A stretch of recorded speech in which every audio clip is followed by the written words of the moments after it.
25,000-ലധികം കുട്ടികളാണ് UDF ഭരിച്ച 2015-16 അധ്യയന വർഷം മലപ്പുറം ജില്ലയിൽ സ്കോൾ കേരളയിൽ സീറ്റ് കിട്ടാതെ സ്വകാര്യ പഠനത്തിന് രജിസ്റ്റർ ചെയ്തിരുന്നത്. സാർ 2023-24 അധ്യയന വർഷത്തിൽ മലപ്പുറത്ത് സ്കോൾ കേരളയിൽ രജിസ്റ്റർ ചെയ്ത കുട്ടികളുടെ എണ്ണം 12,000-ആയി ചുരുങ്ങി. പകുതിയിലധികം ചുരുങ്ങിയിരിക്കുകയാണ് സ്കോൾ കേരളയിൽ രജിസ്റ്റർ ചെയ്ത മലപ്പുറത്ത് നിന്നുള്ള കുട്ടികളുടെ എണ്ണം. സാർ, പ്രതിപക്ഷത്തിന് വിമർശിക്കാം, അതിൽ തെറ്റില്ല. യാഥാർത്ഥ്യവും കൂടി അവർ പറയണ്ടേ. 25,000-ൽ നിന്ന് സീറ്റ് കിട്ടാത്ത കുട്ടികളുടെ എണ്ണം 12,000 ആക്കി കുറച്ച മന്ത്രി ശിവൻകുട്ടിയെ ഒന്ന് അഭിനന്ദിക്കുകയെങ്കിലും വേണ്ടേ?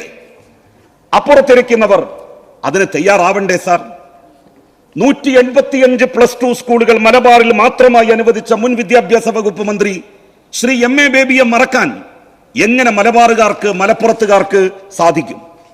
ചരിത്രത്തിൽ ആദ്യമായിട്ടായിരുന്നു സ്കൂളുകൾ അനുവദിക്കുമ്പോൾ ഒരു പ്രദേശത്ത് മാത്രമായി അന്നത്തെ VS സർക്കാരിലെ വിദ്യാഭ്യാസ മന്ത്രിയായിരുന്ന MA ബേബി അനുവദിച്ചത്. സാർ, സീറ്റില്ലായ്മയെക്കുറിച്ച് വിമർശിക്കുമ്പോൾ ബേബി സാറിനെ കുറിച്ച് നമ്മൾ ഓർക്കണ്ടേ? ഇത്രയും വലിയ 185 സ്കൂളുകൾ മലബാറിൽ മാത്രമായിട്ട് ഹയർ സെക്കൻഡറി അനുവദിച്ച ബേബിയെ. സാർ, 11ഉം 12ഉം ക്ലാസ്സുകളിൽ മാത്രം മലപ്പുറത്തെ കുട്ടികൾ സർക്കാർ എയ്ഡഡ് സ്കൂളുകളിൽ പഠിച്ചാൽ മതിയോ? ഇവിടെ ചില ആളുകൾ പറയുന്നത് കേട്ടാൽ തോന്നും 11ഉം 12ഉം ക്ലാസ്സിൽ ഒരു നിലക്കും ഫീസ് കൊടുത്ത് പഠിക്കാൻ കഴിയില്ല. അൺഎയ്ഡഡ് സീറ്റുകൾ നമ്മൾ കൂട്ടാനേ പാടില്ല. സാർ, 1 മുതൽ 10 വരെയുള്ള ക്ലാസ്സുകളിൽ അൺഎയ്ഡഡ് സ്കൂളുകളിൽ പഠിക്കുന്ന കുട്ടികൾ മലപ്പുറത്ത് എത്രയുണ്ട് എന്നറിയുമോ? 93,000-ലധികം കുട്ടികളാണ് അൺഎയ്ഡഡ് സ്റ്റേറ്റ് സിലബസ് സ്കൂളുകളിൽ നമ്മളുടെ മലപ്പുറം ജില്ലയിൽ പഠിക്കുന്നത്. 93,000. സൗജന്യ വിദ്യാഭ്യാസമാണ് 1-ാം ക്ലാസ് മുതൽ 10-ാം ക്ലാസ് വരെ. എന്തിന് നമ്മളുടെ കുട്ടികൾ ഫീസ് കൊടുത്ത് അത്തരം അൺഎയ്ഡഡ് സ്കൂളുകളിൽ പോകണം?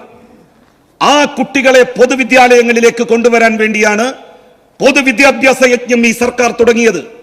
ഏറ്റവും അധികം പൊതുവിദ്യാഭ്യാസ യജ്ഞത്തിന്റെ ഭാഗമായി സ്കൂളുകൾ നന്നാക്കുന്നതിനും പുതിയ കെട്ടിടങ്ങൾ ഉണ്ടാക്കുന്നതിനും ഇത്രയും കുട്ടികൾ വരുമെന്നുള്ള പ്രതീക്ഷയിൽ തന്നെ പുതിയ കെട്ടിടങ്ങൾ നിർമ്മിക്കുന്നതിനും പണം അനുവദിക്കപ്പെട്ട ജില്ല മലപ്പുറമാണ് എന്നുള്ളത് മറക്കരുത്. CBSE സ്കൂളുകളിൽ മലപ്പുറം ജില്ലയിൽ 30,000-ലധികം കുട്ടികൾ പഠിക്കുന്നു.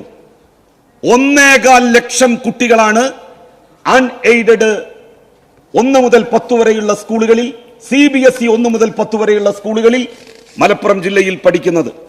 സാർ, ഇക്കഴിഞ്ഞ അധ്യയന വർഷം അൺഎയ്ഡഡ് സ്റ്റേറ്റ് സ്കൂളുകളിൽ നിന്നും CBSE സ്കൂളുകളിൽ നിന്നുമായി 10-ാം ക്ലാസ് പാസ്സായി വന്ന കുട്ടികളുടെ എണ്ണം 10,000-ലധികമാണ്.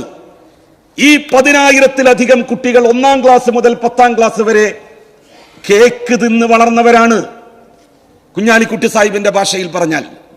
എന്നാൽ അവർക്ക് 11-ാം ക്ലാസ്സിലും 12-ാം ക്ലാസ്സിലും പഠിക്കാൻ ബ്രെഡ് മതി എന്നാണ് അവർ പറയുന്നത്. 1-ാം ക്ലാസ് മുതൽ 10-ാം ക്ലാസ് വരെ ഫീസ് കൊടുത്ത് പഠിക്കേണ്ട വല്ല കാര്യവുമുണ്ടോ ഇബ്രാഹിം? 1.25 ലക്ഷം കുട്ടികളാണ് നമ്മളുടെ ജില്ലയിൽ അങ്ങനെ പഠിക്കുന്നത്.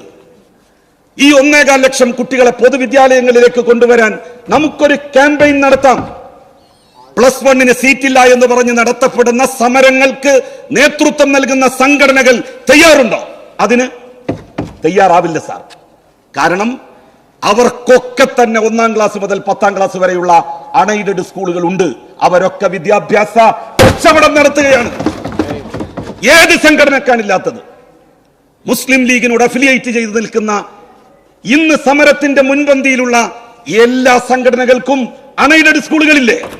1 മുതൽ 10 വരെ. 1-ാം ക്ലാസ് മുതൽ 10-ാം ക്ലാസ് വരെ കേക്ക് തിന്നാം.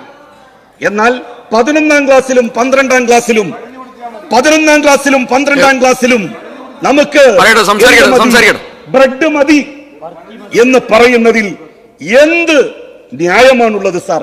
എന്റെ അഭിപ്രായം, 1-ാം ക്ലാസ് മുതൽ 12-ാം ക്ലാസ് വരെ നമ്മുടെ കുട്ടികൾ പൊതുവിദ്യാലയങ്ങളിൽ പഠിക്കണം. അതിനുള്ള സൗകര്യം ഒരുങ്ങണം. അത് ഏതെങ്കിലും 1-2 ക്ലാസ്സുകളിൽ മാത്രം പോരാ, എല്ലാ ക്ലാസ്സുകളിലും വേണം.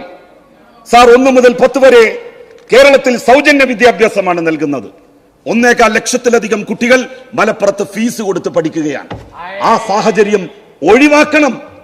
10,000-ഓ 15,000-ഓ കുട്ടികൾ മാത്രമല്ല +1-നും +2-നും ഫീസ് കൊടുത്ത് പഠിക്കേണ്ടി വരുന്ന സ്ഥിതി മലപ്പുറം ജില്ലയിൽ ഉള്ളത് എന്നുള്ള കാര്യം ആരും മറന്നു പോകരുത്.